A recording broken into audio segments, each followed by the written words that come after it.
All right, here's one more example.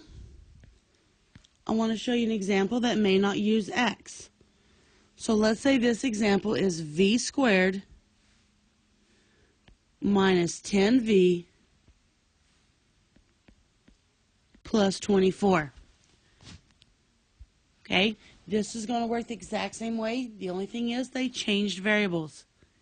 So first thing I want you to do is I want you to find your a, b, and c value.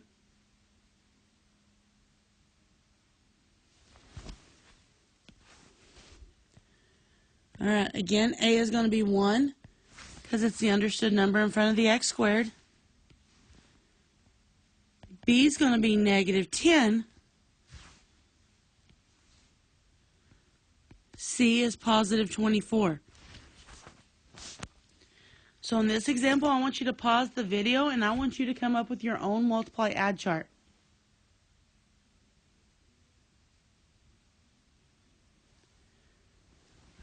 All right, let's look at your multiply add chart.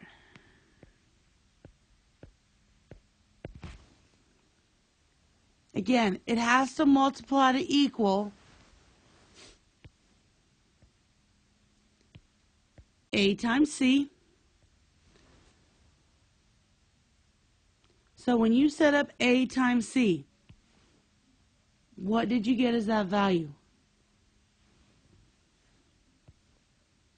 Should have been a positive 24. Because in case you had trouble, a was 1 times c, c was 24. 1 times 24 is positive 24. Has to add to equal. Has to add to equal your b value. What was our b value? Negative 10. So there's the two numbers that I'm looking to make true.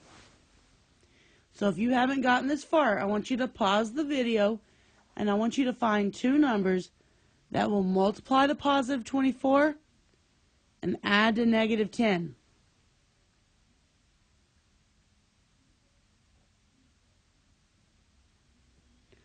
All right.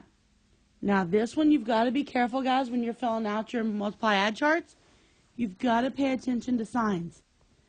The fact that this one multiplies to a positive 24, that tells me that I'm either multiplying a negative number times a negative number, or I'm multiplying a positive number times a positive number.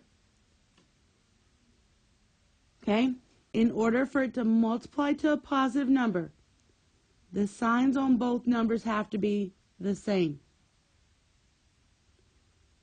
Now, if it's going to add to equal a negative number over here, which one of those two do you think it's going to have to be? Are they both going to be negative? Or are they both going to be positive?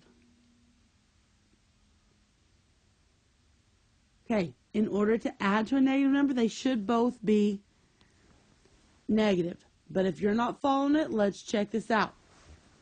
Okay, what numbers multiply to 24? Again, I've got 2 times 12, 3 times 4. Just kidding. I've got 3 times 8.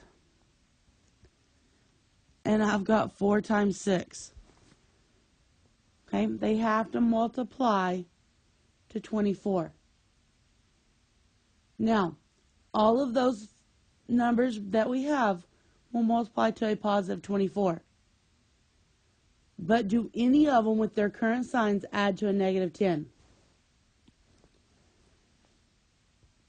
12 plus 2, 14. 8 plus 3, 11. 6 plus 4 is 10. None of those equal to a negative 10. So, in order to make them add to a negative, that means that these signs have to be negative. So then look at it.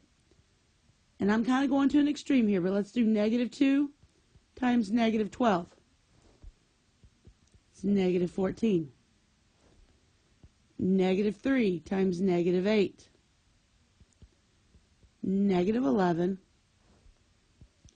Negative 4 times negative 6. Negative 10. Now do we have two factors that add to negative 10 but multiply to positive 24? We do. Negative 4 and negative 6. So these are going to be the two factors that go in my parentheses. Now, again, remember, this equation has v's, not x's.